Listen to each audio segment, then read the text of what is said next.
Olá, que bom ter você aqui com a gente nesse programa que te traz um panorama dos assuntos mais importantes e interessantes da atualidade.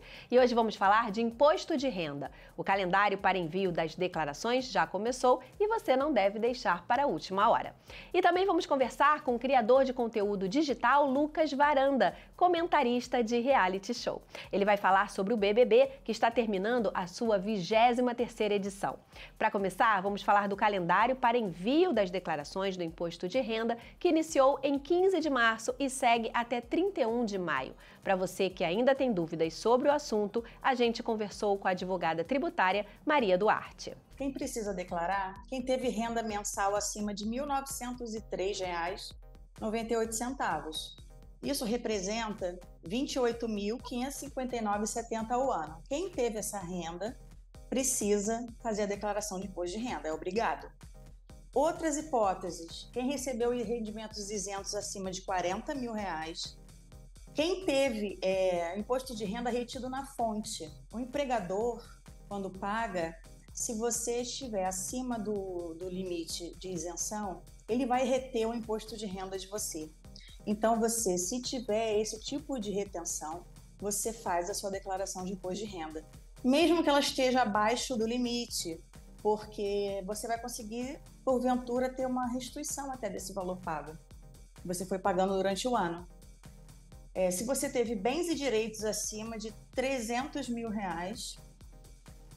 e se você teve ganho de capital na venda de imóvel, ou optou por aquela questão de deixar, não pagar, não recolher o imposto, porque você vai comprar outro imóvel dentro de 180 dias. Essas são, basicamente, as hipóteses que você é obrigado a declarar imposto de renda. É muito frequente a dúvida com relação ao dependente. Muitas pessoas acham que, pelo fato de pagar a escola do neto ou arcar com todas as despesas de saúde de uma outra pessoa, que isso é dependente. Não. Os dependentes, eles estão relacionados pela Receita Federal. São filhos, até 21 anos, cônjuge, ascendentes, pai e mãe. E também os alimentandos. O que significa isso? Se você foi obrigado a pagar pensão alimentícia para alguém, seu filho ou mesmo seu neto, você precisa fazer a declaração dele e pode colocar ele como dependente. Fora isso, você não pode colocar, mesmo que você arque com todas as despesas. Quem tem MEI segue a mesma regra do imposto de renda. Se ele teve rendimento acima dos R$ 28.559,70 por ano, ele precisa sim fazer a declaração de imposto de renda, bem como a declaração do Simples Nacional. Isso tudo termina, as duas declarações devem ser feitas até o dia 31 de maio. Rendimentos isentos são aqueles que não sofrem incidência do imposto de renda. Indenização paga por despedida ou rescisão do contrato de trabalho dentro daquele mesmo limite do imposto de renda. Depósitos, juros e correção monetária do FGTS é outro exemplo. Pensão e aposentadoria das pessoas acima de 65 anos, também observando o mesmo limite da Receita de R$ 28.559,70 por ano. Rendimentos de bolsa de estudos também estão isentos. E o rendimento da pensão alimentícia. Essa questão da pensão alimentícia é quem recebe que antes pagava o imposto de renda. E aí pode ser o próprio declarante ou o seu dependente. Podem ter esse recebimento de pensão alimentícia. E eles antigamente tinham que pagar o imposto de renda. Só que uma recente decisão do STF, no ano passado, desobrigou esse pagamento. Então, as pessoas agora que tenham esses rendimentos não precisam mais recolher imposto de renda. E a gente não está falando de quem paga os alimentos, tá? A gente está falando de quem recebe, quem coloca lá na declaração de renda o valor do recebimento anual. esse valor também é isento. Isso aí foi um grande alívio. Olha, as despesas médicas podem ser utilizadas sim na declaração, elas devem ser informadas e quem tem imposto a pagar vai ter um benefício da redução dessa base de cálculo do imposto. E o bom da despesa médica é que é ilimitado. Você consegue reduzir todo o valor da sua despesa médica no valor do imposto a pagar. Então é ótimo, é super necessário sempre pedir nota fiscal ou recibo do seu médico. Médico, fisioterapeuta, dentista. Pessoas que têm doenças graves têm direito à isenção do imposto de renda. Mas que pessoas são essas? Os aposentados e os pensionistas, ou seja, pessoas que recebem pensão. Se você estiver na ativa, trabalhando, e você tiver uma doença grave, nesse caso você não tem direito à isenção do imposto de renda, tá? O intuito dessa isenção para os aposentados e pensionistas é ajudar a pessoa, porque ela agora está num momento de elevados gastos com medicação e um momento que está normalmente com uma renda reduzida. O intuito foi esse.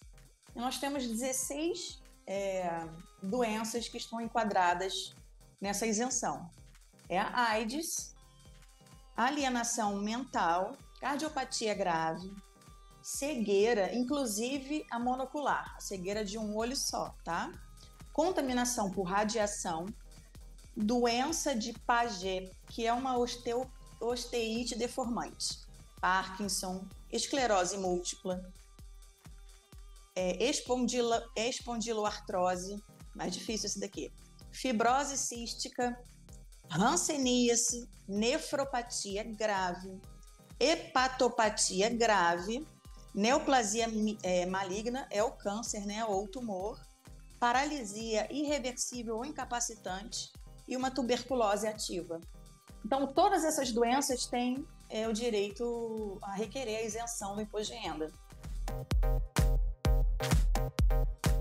Quando a pessoa receber a carta da Receita de que caiu na malha fina, ela precisa entrar no portal da Receita Federal, portal ECAC, e verificar o motivo que levou ela a cair na malha fina. Muitas vezes, eles precisam da comprovação das despesas médicas. Houve algum desencontro de informações, desencontro entre o que você informou e o que o banco informou, o que a sua fonte pagadora, o seu empregador informou. Então, quando há alguma inconsistência, aí existe a malha fina e você precisa entrar lá para verificar. Você vai ter a oportunidade de fazer uma retificadora dessa sua declaração e aí ficar tudo certo, ou você tem a oportunidade de apresentar os documentos que estiverem embasando a sua declaração. E aí você também, com a análise da Receita, estando tudo certinho, você também sai da malha fina. E aí pode seguir até conforme o caso, se você tiver restituição a receber, você vai seguir para restituição. Mas isso demora um pouquinho. Vai até o dia 31 de maio, tá? É muito bom não deixar para o último dia, porque, claro, estamos falando de sistemas, estamos falando de internet, muitas pessoas vão querer acessar nesse dia para entrega da declaração e podem acontecer problemas. Então, não recomendo nunca fazer a entrega nos últimos dias do prazo, tá? Existe uma fila. Primeiro, os que estão nessa fila são os idosos e as pessoas portadoras de doença grave. E depois dessa lista paga, e professores também. Os professores também estão na lista de prioridade. Depois desse pagamento das pessoas, você entra na fila comum e aí vai de quem entregou primeiro. Se você entregar logo nos primeiros dias, você vai ser um dos primeiros a receber a sua restituição depois das prioridades. Olha, a dica que eu quero deixar é que vocês precisam juntar todos os documentos, preencher com atenção, ver todos os campos que precisam ser preenchidos, preencher com atenção, não atualizar o valor do imóvel, verificar as regras corretas dos dependentes, se a pessoa realmente é uma dependente considerada pela Receita Federal e não o que você considera, tá, como dependente. Você fazer tudo direitinho, verificar qual a melhor... Quando você tiver terminado de preencher a sua declaração, você pode verificar se você deve fazer a declaração simplificada ou a declaração completa. Você vê no final do programa que tem os cálculos. Quanto que você vai pagar de imposto de renda numa opção, quanto você vai pagar de imposto de renda em outra opção. É muito importante ver isso, Mariana, porque você pode perder dinheiro à toa só de preencher esse campo de forma errada. Preencham, confiram todos os dados, coloquem os dados da sua conta em caso de restituição, tudo direitinho, nada vai atrapalhar a sua restituição e você não vai cair na malha fina também. E olha que interessante, o DJ Alok agora é oficialmente o brasileiro mais ouvido no mundo, de acordo com o aplicativo de música Spotify. Com cerca de 22,4 milhões de ouvintes mensais, ele superou a marca de Anitta no último dia 18, de 22,3 milhões. A gente vai para um rápido intervalo e voltamos já já para falar de BBB. Participe da nossa promoção no Instagram. Diga que assunto você gostaria de ver aqui no nosso Panorama RTN e concorra a brindes do programa. O endereço, ó, tá aí na telinha. A gente volta já já.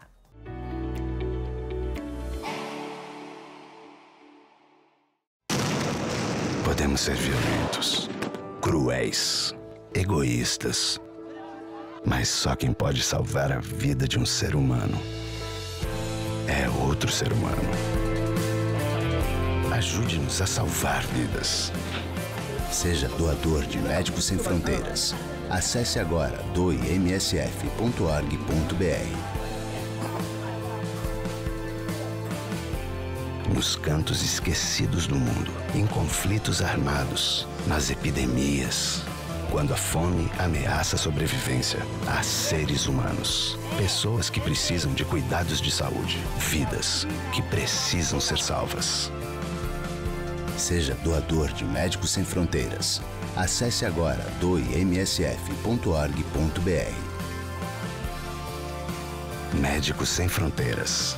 Precisamos de você para salvar vidas. Acredite, você pode chegar até as crianças que mais precisam de ajuda. Com comida,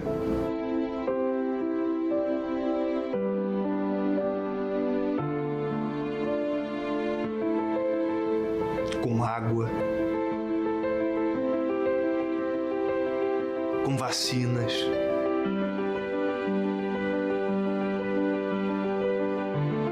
com saúde e educação.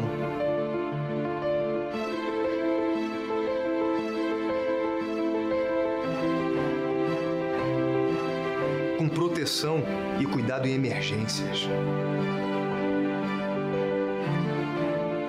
Você pode chegar em mais de 191 países. No mundo todo, você pode chegar em qualquer lugar. Acredite, com apenas R$1 por dia, você leva a esperança de uma vida melhor para crianças no Brasil e no mundo. Ligue para 0800 545 1133 ou acesse doeunicef.org.br. Acredite.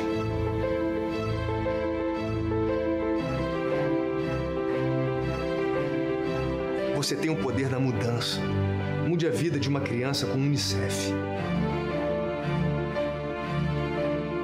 R$1 por dia, você salva a vida de uma criança com saúde, educação e proteção. Para quem precisa, cada minuto conta. Elas não podem esperar. Ligue para 0800 545 1133 ou acesse doeunicef.org.br. Doe agora.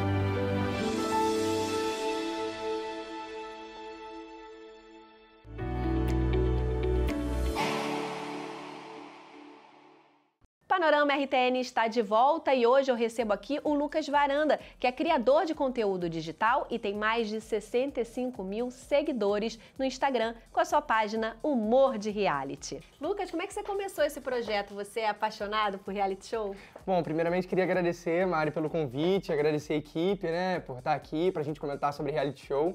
E entrando especificamente na pergunta, né, falando sobre esse projeto, eu já comento reality shows há uns 10 anos, mais especificamente profissionalmente agora há uns 2 anos. Esse projeto iniciou na pandemia, né, então quando a gente estava com um tempo mais ocioso ali, que a gente tirava os projetos da gaveta, e estou super feliz que começou ali como embrionário, né, mas se estendeu e está dando super certo. E por que você acha que esse tipo de programa chama tanta atenção das pessoas? Eu acho que o gênero de realities, né, ele encanta as pessoas porque ele une várias coisas, né? Então, o brasileiro ele é apaixonado por novelas, por séries, e o reality show é basicamente isso, né? A gente tem a criação das narrativas, né? Quando entram 20 pessoas, você tem basicamente 20 histórias ali, né? As pessoas acabam criando afetos com essas pessoas, né? A gente cria afetos com personagens em séries e filmes. E o reality show é basicamente isso. Você vai criando as narrativas, as pessoas vão se apaixonando por essa história, vão se apaixonando pelos personagens. E o reality show, ele levanta várias questões sociais, né? Então, hoje, com o advento das redes sociais, isso tem se intensificado, né? Comentários ao vivo. Então, isso tem intensificado realmente a audiência, né? Dos programas, vindo, de novo, com a pandemia. Isso aumentou muito. E eu acho que realmente as pessoas se apaixonam pelo reality show por conta de ter tudo isso atrelado à vida real, né? As pessoas são reais ali. Então, no filme, nas séries, tem o roteiro, e ali o roteiro ele vai mudando, né? O reality show ele é orgânico, as pessoas vão mudando. Quem era bonzinho vira vilão em uma semana. Então, isso é muito legal de se acompanhar, né? E você torce ali pelas pessoas? Ah, eu torço. Eu confesso que eu crio esses afetos também, é inevitável, de quem comenta, né? É óbvio que a gente preza por uma imparcialidade em alguns momentos, quando a gente vai fazer uma análise crítica do que está acontecendo, mas em alguns momentos eu, particularmente, abro a minha opinião. Acho que todo mundo tem ali, todo mundo ama, gosta, até quem realmente toca isso de forma mais profissional. É óbvio que algumas pessoas têm que segurar isso, né? Mas tem os momentos em que você é mais parcial e mais imparcial, é inevitável. E BBB 23 terminando, o que você mais curtiu dessa edição? Eu acho que o que eu mais curti dessa edição é a gente ter tido a oportunidade de viver todos os recursos ali que a produção colocou, né? Então, historicamente, tinha casa de vidro, tinha quarto branco, tinha eliminação falsa, e eu acho que a produção ali, para conseguir capturar a audiência, né? Que, como eu disse, na pandemia deu um boom, conquistou vários públicos, e agora com a vida voltando ao normal, né? Voltou ao normal, as pessoas, elas estão se desligando um pouco disso, então a produção acabou usando de todos os recursos que ela tinha, que eram possíveis. Então teve casa de vidro, teve, de novo, eliminação falsa, todos esses recursos, gente voltando, né? Então, ele usou de todos esses recursos e é muito legal a gente poder ver isso. Quem ama reality show ama essas dinâmicas, né? E pra gente poder ver isso tudo junto numa mesma edição, acho que foi o grande trunfo, de certa forma, do BBB 23, especificamente. E o que você não gostou dessa edição? Bom, o que eu não gostei dessa edição é que, bom, a gente está chegando aí nessa reta final do programa e a gente está vendo que, infelizmente, ou felizmente para alguma parte do público, quem chegou de fato nessa final foram pessoas que não se indisporam tanto no jogo, né? Não se colocaram. Por muitas vezes teve algumas pessoas que sim se colocou ali e foi pro embate, né? A gente que gosta de comentar o reality show, o que causa audiência pra gente é o entretenimento, né? O suco do entretenimento, como eu costumo dizer. É o caos, são as brigas, é o pessoal nos jogos de Discord se colocando.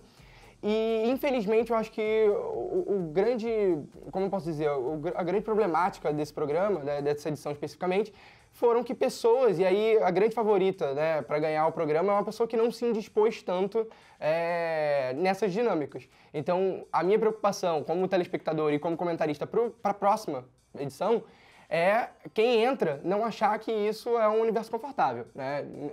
Não quero que as pessoas que entrem agora acreditem que essa é a fórmula para se ganhar o Big Brother. Acho que esse é o grande ponto negativo dessa edição, se eu pudesse pontuar um. Vamos fazer um apanhado dessa edição do BBB 23? Quais foram os destaques? Bom, eu acho que existem destaques de game, né, e existem destaques de uma forma geral como programa, né. Acho que essa edição, um marco aí, né, e de novo, o Big Brother, ele levanta, não só o Big Brother, como outros realities, ele levanta muitas questões sociais. E é a primeira vez que a gente teve aí metade da população, né, metade dos participantes sendo pessoas pretas, né? Isso é uma coisa que repercutiu muito, então é um destaque muito positivo em termos de representatividade, em termos de discussões, né, que foram criadas dentro do programa. Eu acho que isso é muito pertinente. E é muito do cenário que a gente vive hoje das redes sociais, né? Isso se amplifica, então sempre foi um pedido, né, do pessoal das redes sociais ter isso, então acho que isso é um grande trunfo em termos de estrutura, né, de criação de casting e tudo mais, do processo seletivo do programa, então ouvir aí o que a audiência está pedindo. E, por outro lado, em termos de game, foi o que eu disse aí como ponto positivo, né? Todos esses recursos foram utilizados pela produção. Eu acho que é uma edição que vem aí de um BBB 21 e um 22, que o 22 já foi mais morno, mas o 20 e o 21 da pandemia, que trouxe muitos públicos, né? Então, acho que esse é um ponto muito positivo dessa edição. Ela conseguiu trazer isso, esse histórico, e, de novo, com essas dinâmicas, de uma forma geral, sendo utilizadas todas as dinâmicas, né, como eu disse, eu acho que realmente produziu aí na gente público muitos momentos de aflição e de comemoração. Isso é um ponto muito positivo. A gente via em outras edições que do meio para o fim já se esgotava, né? Não tinha muito enredo, já estava muito claro o que ia acontecer. E essa edição, por muito tempo, a gente não sabia quem era o campeão. Agora, nessa reta final, no finalzinho, a gente já sabe. Então, acho que o grande trunfo foram essas dinâmicas e essa imprevisibilidade, que em edições anteriores talvez a gente não tinha como teve nessa edição. Pois é, eu ia te pedir isso, para fazer um panorama desde a criação ali do BBB até agora. O que você acha que aprimorou? Então, nas edições anteriores, né, a gente trabalha aí como posso dizer, o público do BBB é muito diferente de outros realities, por exemplo, como a Fazenda, né? No BBB, as pessoas elas se identificam com a jornada do herói, né, ou o mocinho, né, a pessoa que foi vitimizada dentro do programa, né, que teve alguma trajetória ali em que ela se tornou destaque. Isso aconteceu desde lá do Bambam, na primeira edição, quanto, enfim, a gente tem perfis de vários gêneros de campeões do Big Brother, mas essa é a trajetória que normalmente vinga dentro do programa, né? Alguém sofreu alguma injustiça, alguém, enfim, foi adotado pelo público de alguma forma por algum acontecimento. Na Fazenda, o perfil já é completamente diferente, né? Normalmente é quem causa, é quem treta, é quem está mais exposto. Então, o que eu ando percebendo, né, com o andar dessas edições? Eu vejo que o advento das redes sociais é uma coisa que deu uma projeção grande para o programa, né? Então, essa coisa das pessoas comentarem. E o que isso significa para quem vai lá se colocar? Muita gente entra no programa hoje em dia não para se entregar para a dinâmica, mas pensando no pós. Pensando em como ela pode capitalizar com aquilo. Então, eu não vou me indispor aqui, porque eu não posso falar isso. Então, eu ando percebendo o comportamento, de uma forma geral, das pessoas que entram com essa visão, né? Eu acho que isso pode, em um futuro, ser prejudicial. Mas é importante a gente destacar que a gente teve campeões recentes, né? Como a Juliette, que foi um boom, que virou um fenômeno, que eram pessoas que se entregavam no jogo, né? O Gil do Vigor, que ficou super famoso também na edição da Juliette, foram pessoas que priorizaram a vivência lá dentro e não o pós, né? Pensaram no pós depois, do que podia acontecer. E eu acho que as pessoas gostam de pessoas que são reais, que se colocam ali. E como participante, esse tipo de participante, no caso, né? É o que eu acho que tende a ganhar os próximos Big Brothers, né? São pessoas que realmente estão se integrando e se entregando ao game, né? Beleza, e agora com o fim do BBB, né, como é que tá o planejamento da sua página para os próximos reality shows? Eu costumo sempre dizer, Mari, que a gente tem 2 grandes reality shows no calendário aí de quem comenta e de quem curte reality show, né? Que é o BBB e a Fazenda, naturalmente, são os momentos em que o público deposita ali atenção, comenta muito nas redes sociais, trending topics, vai pro Twitter, vai pro Instagram, né? Bomba muito, mas tem aqueles realities que eu brinco que são os periféricos ali, né? Que são realities que não tem tanta projeção, mas que os públicos de reality que são fiéis ali, eles acompanham. A gente gosta, a gente vai acompanhar tudo. E recentemente, né, a Record lançou um novo reality, né, vai estrear agora, A Grande Conquista, logo depois do Big Brother. Então eu já pretendo começar comentando aí também essa estreia e esse novo reality. Mais um para nossa conta. E como é que as pessoas podem então ter acesso a esse conteúdo? Bom, Mari, para me seguir nas redes sociais e conhecer tudo do que eu comento, desses reality shows, é só me seguir lá no Instagram, @humordereality, ou no Twitter, que eu também comento bastante no Twitter ali, junto com o pessoal, enquanto tá acontecendo o reality show. Tá certo, Lucas. Muito obrigada pela sua participação aqui com a gente. Muito obrigada. E vamos falar de cinema? Nós trazemos para você o ranking dos maiores sucessos de bilheteria da história, divulgado pelas plataformas especializadas no assunto. Vamos lá? Em quinto lugar no ranking, Star Wars, O Despertar da Força, de 2015. Eu terminarei o que você começou.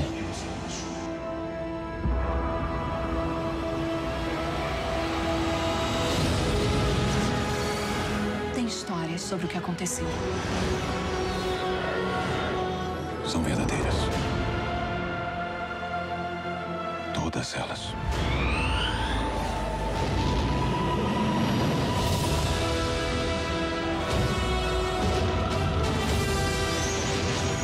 O lado sombrio. Os Jedi.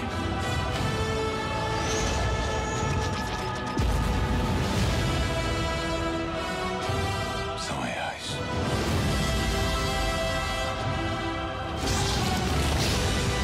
A força está chamando você.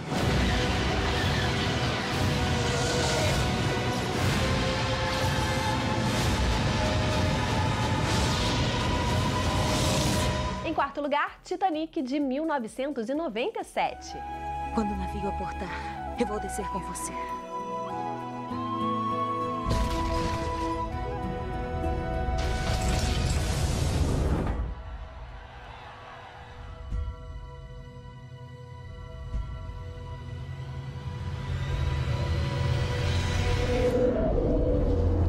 Meu Deus do céu.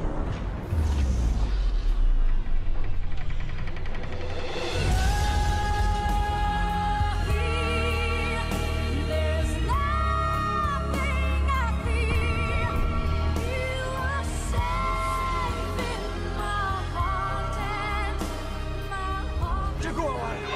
Segure firme! Não solte a minha mão! Em terceiro lugar, Avatar, O Caminho da Água, de 2022.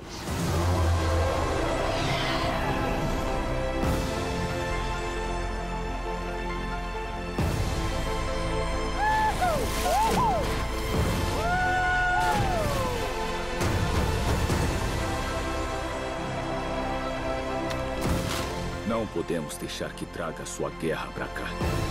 Estranho. É só isso que vem. Eu vejo você.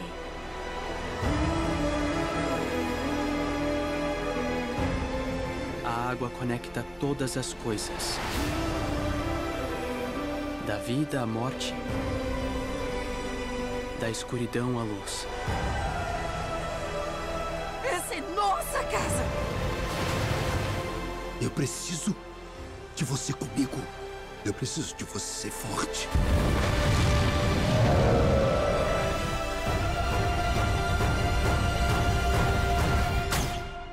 Coração forte.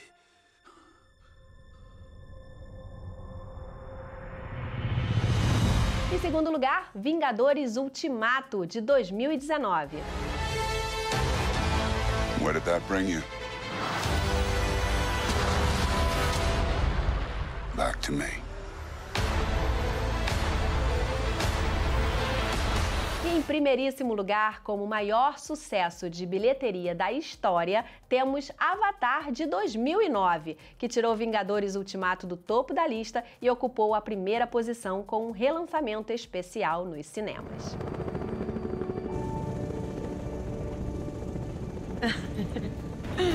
As caras de vocês.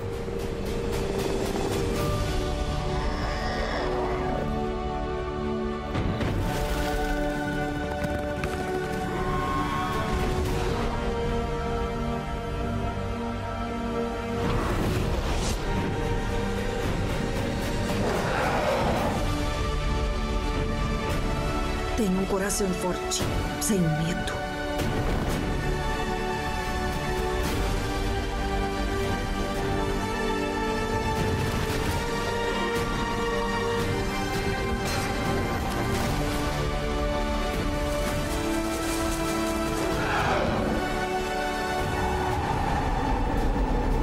E o Panorama é RTN fica por aqui. Siga a gente no Instagram, panorama.rtn. Siga também o canal RTN TV para ficar por dentro da programação e das novidades. Não se esqueça, nosso encontro agora é às terças-feiras, às 8 da noite. Eu espero você.